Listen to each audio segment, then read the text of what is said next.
que tal, señoras e señores? Moi boa noite. 16 de xullo, esa é a data escollida por Endesa para derrubar as 4 torres de refrixeración na central térmica de As Pontes. Unha xornada que non ven exenta de polémica, xa que, por exemplo, dende o BNG xa anunciaron que pretenden organizar unha concentración para esa xornada. 16 de xullo, esa é a data que Endesa ten marcada no calendario para derrubar as 4 torres de refrixeración da central das Pontes. O día foi designado por Rede Eléctrica en acordo coa propia Endesa, xa que durante a boadura producirase o que se coñece como un cero enerxético, o que suporá un alto na evacuación de enerxía e que afectará a varios parques eólicos e empresas, como é o caso do ciclo combinado Pontes, que cesará na súa actividade. O que se descoñece polo momento é a hora exacta na que se van dinamitar as 4 torretas, aínda que sí que vai ser pola tarde de xeito simultáneo. Iso sí, a elección da data xa xerou controversia ao tratarse do Día do Carme, a patroa local. Polo momento, dende o Concello non fixeron declaración algunha aos medios, pero sí formacións como o BNG ou a Asociación de Patrimonio Industrial das Pontes, que están a ser do máis críticas con esta decisión. De feito, califican a medida como un novo exemplo de destrucción do patrimonio industrial local e apuntan que non hai información clara sobre as posibles consecuencias, o radio de afectación ou as medidas de seguridade a tomar. Dende a formación frontista reclaman que se informe públicamente e dun xeito inmediato sobre o impacto desta boadura e que se escolla outra data menos significativa para As Pontes. A Semade, o mesmo día 16, vais organizar unha protesta pública coa fin de dar conta do rexeitamento a esta decisión. Seguimos, neste caso, en clave lúdica, porque temos o programa íntegro da que será unha nova edición da Noite Meiga para celebrar a xornada do 23 de xuño do San Xoán. Dende o Departamento de Cultura volvían a apostar pola música, por unha saborosa sardiñada e por actividades para todo tipo de gustos. Arrinca a conta atrás para vivir unha das noites máis especiais do ano, porque en menos dunha semana teremos nova edición da Noite Meiga. Oitava convocatoria dunha festa que volverá a ter as lendas, rituais e costumes tradicionais da Noite do San Xoán como protagonistas e cun amplo programa deseñado no Departamento de Cultura con actividades para todo tipo de gustos. Así, o vindeiro luns, dende as 7, teremos na canle cuarta as primeiras actividades. Será da man de diferentes espectáculos de animación de rúa inspirados nas tradicións do San Xoán. A Semade haberá xogos participativos e unha representación teatral centrada nos mitos e personaxes propios desta festa. Xa ás 8:30 arrincará unha sardiñada popular e ata preto da medianoite seguirán as actividades de animación. Tal e como lle xantábamos onte, a música volverá a ser un dos piares básicos desta cita, coa actuación de la banda de ayer con 2 pases, o primeiro dende as 10:15 da noite e ata que se prenda a tradicional cacharela do San Xoán e xa cun segundo pase entre as 12:15 e as 2 da madrugada. Iso sí, a festa vai ter continuidade neste caso co DJ local Alex Romero cunha sesión musical ata as 4 da madrugada e que porá a broche final esta noite. Como é habitual dentro do Concello, convídase a veciñanza e visitantes a tomar parte nesta festa que combina cultura popular, lecer e tradición e que xa hai unha data marcada no calendario dos ponteses e pontesas. E seguimos con máis cousas porque mañá remata o prazo para a presentación de solicitudes dirixidas aos 2 novos, neste caso con estas 2 novas convocatorias de emprego que poñen en marcha dentro do Concello. Contrataránse a 4 auxiliares de policía local e tamén a 6 persoas por o Departamento de Obras que levarán a cabo servizos de peón. O Departamento Municipal de Emprego pechará mañá o prazo ordinario para a presentación de inscricións e documentación de cara aos 2 novos procesos selectivos que se van desenvolver nas vindeiras semanas. O primeiro deles suporá a contratación durante 4 meses de 4 axentes auxiliares para o servizo da Policía Local, mentres que outras 6 persoas serán contratadas durante 6 meses da man do Plan de Emprego da Deputación da Coruña para reforzar o Departamento de Obras. Con respecto aos requisitos de cada convocatoria, pódense consultar no espazo de emprego da web aspontes.org. De feito, con respecto aos auxiliares de policía, os candidatos e candidatas terán que afrontar unha oposición que vai incluir unha proba de coñecementos sobre o temario que recolle a propia convocatoria, tamén deberán demostrar que falan e escriben correctamente en galego e superar 2 probas de aptitude física, unha carreira de 1 kilómetro e unha proba de salto vertical. Con respecto ás prazas de peón, terase que acreditar tamén o coñecemento do galego, realizarás un exame práctico sobre o manexo de varias ferramentas propias deste departamento e vaise valorar a experiencia laboral previa.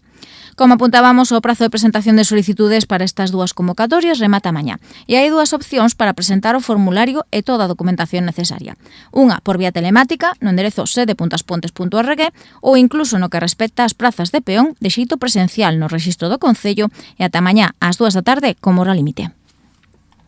E a vindeira semana remata o prazo de pagamento voluntario neste caso dos recibos da auga e do lixo correspondentes ao primeiro trimestre do ano. O vindeiro luns, o Concello pechará o prazo de pagamento voluntario das taxas por abastecemento de auga e rede de sumidoiros, canon da auga da Xunta de Galicia e recollida do lixo correspondentes ao primeiro trimestre do ano. O Goberno Municipal emitiu un total de 24.324 liquidacións que se deberán aboar ata o vindeiro día 22 como data límite, como sempre nas entidades financeiras locais, na oficina de Viaco na Avenida de Ortigueira número 21 ata o venres de 9 a 11 da mañá ou ben mediante domiciliación bancaria. De non cumprir con este trámite, o Executivo local abrirá un período de prema no que tamén se incluirán os xuros de demora correspondentes. Máis cousas, porque onte a Casa do Mel abría as súas portas a unha interesante xornada Amas da Terra, titulábase esta actividade en a que tomaron parte distintas mulleres vencelladas co territorio non só da comarca, senón tamén de toda Galicia. A delegada do Goberno da Xunta de Galicia en Ferrol, Martina Neiros, tamén acudía a esta convocatoria. A Casa do Mel de Goente acolleu onte a xornada Amadas da Terra, organizada polo Polo de Emprendemento e Apoio ao Emprego de Ferrol. A iniciativa, na que tamén participou a delegada territorial da Xunta en Ferrol, Martina Neiros, tivo como obxectivo dinamizar o talento feminino e o emprendemento da muller no mundo do rural. Esta charla obradoiro permitiu ás participantes coñecer de primeira man experiencias emprendedoras na súa terra e explorar as oportunidades que ofrece o territorio, poñendo en valor os recursos naturais e os elementos patrimoniais da zona. Durante o encontro, a chef Lucía Freitas deu a coñecer o proxecto que rende homenaxe ás mulleres que fixeron da gastronomía e cultura galega un legado vivo. Tamén participou nesta cita Cristina Pérez, da Granxa Lourán, Carmen Caínzos, de Ai Carmen, Marmeladas e Pementos, e Isabel Goti, apicultora e técnica na Casa do Mel. A xornada continuou cunha sesión colaborativa e unha mesa redonda para compartir experiencias, descubrir os recursos do territorio e crear novas alianzas entre mulleres do territorio. E imos con citas, neste caso non de cara a fin de semana, pero sí de cara a este mesmo venres, porque os alumnos e alumnas de grau elemental e profesional do Conservatorio de Música van celebrar pasado mañá o seu acto de graduación. A cita vai ter lugar, neste caso, no Auditorio Municipal Alobi, dende as 7 da tarde. Derradeira semana de actividades formativas non só nos centros educativos da vila, senón tamén noutros espazos, como é o caso do Conservatorio da Música Profesional das Pontes. De feito, cos prazos para anotarse o curso que ven xa abertos, este venres toca que un nutrido grupo de alumnos e alumnas recollan a súa titulación no acto de graduación dos estudantes que rematan a súa formación en grau elemental e tamén no grau profesional. Como é xa costume, a cita será do máis solemne e arrincará ás 7 da tarde no Auditorio Municipal Alobi, un espazo no que non van faltar os pais e nais dos estudantes, os seus profesores e profesoras, e unha representación do Goberno Municipal da man das concelleiras de Cultura e Educación. Haberá entrega de diplomas e agasallos e incluso algunhas pezas musicais, ademais dos discursos dos mestres e da AMPA do centro. O evento será de acceso libre ata completar aforo e, como apuntábamos, está programado para as 7 da tarde. Esta mesma semana, a Xunta de Galicia daba a coñecer os que serán os festivos autonómicos de 2027. O Día do Pai, o San Xosé, o 19 de marzo, xunto co Día das Letras Galegas, o 17 de maio, foron as datas escollidas este ano polo Goberno galego. A Xunta de Galicia vén de dar conta da súa proposta de festivos autonómicos para 2027. Así, o calendario laboral galego do ano que ven inclúe como festivos propios na comunidade os días de San Xosé, o 19 de marzo, e o Día das Letras Galegas, o 17 de maio. E que, como a 25 de xullo cae en domingo, o Goberno autonómico optou polo 19 de marzo como festivo alternativo. A isto haberá que sumar os dous festivos escollidos por cada concello. Neste caso, nas Pontes, o martes de Antroido e o luns do Carme, ademais de outros 12 días de festa nacional e que, como é habitual, recaerán no 1 e no 6 de xaneiro, no 25 e 26 de marzo, ou que é o mesmo, xoves e venres de Semana Santa, o 1 de maio, o 15 de agosto, que cae en domingo este ano, o 1 de novembro, o 12 de outubro e, finalmente, os días 6, 8 e 25 de decembro.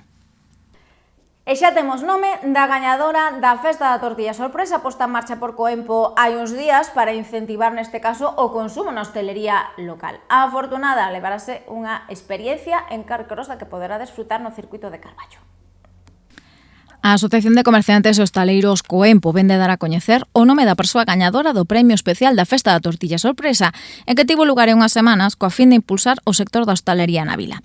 En xogo unha experiencia de conducción de Carcross e que foi para María González Puentes, que ademais de desfrutar de sabrosos petiscos de tortilla e realizar o seu voto vía app pola súa favorita, agora conta xa coa oportunidade de ir a Carballo, o Circuito Motor Club, e participar nunha experiencia de conducción do máis interesante.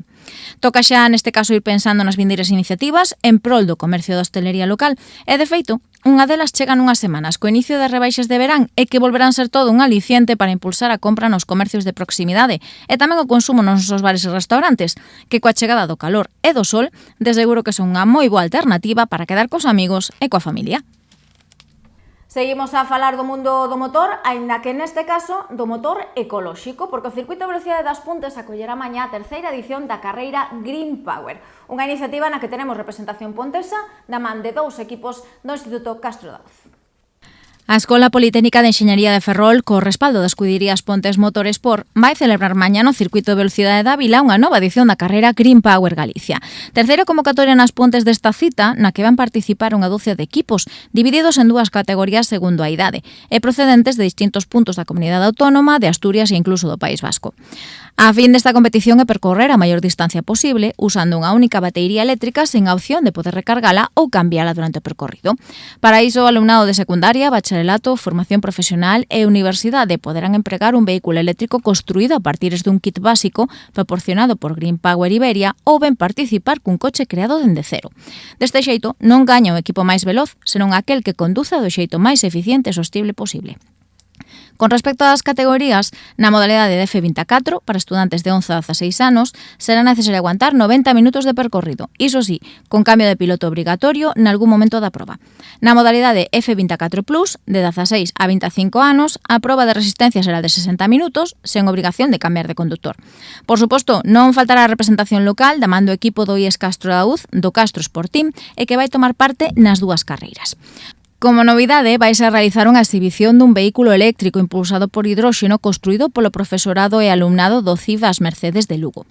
Con respecto aos horarios da xornada, ás 9 abrirás o circuito, de 9:30 a 10:30 realizarase o briefing e o recoñecemento do percorrido, ás 10:30 realizarase a inauguración oficial e os primeiros adestramentos arrincarán ás 11. A primeira carreira botará a andar ás 12:30 e a segunda ás 4 da tarde.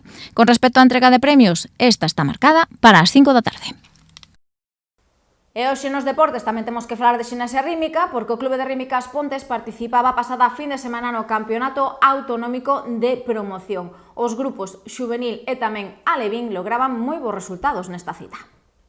O Clube de Rítmica As Pontes tomou parte esta fin de semana no Campeonato Galego Promoción Ximnasia Rítmica Xunta de Galicia 2026 e que tivo lugar no pabillón ourensán dos Remedios.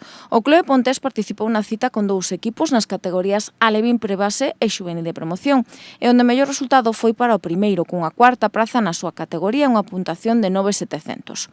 O ouro autonómico foi para o Viqueira con 12.050, seguido do Ximnasia Oleiros con 11.550 e o Rítmica Coruña, que acadou unha puntuación de 10.600.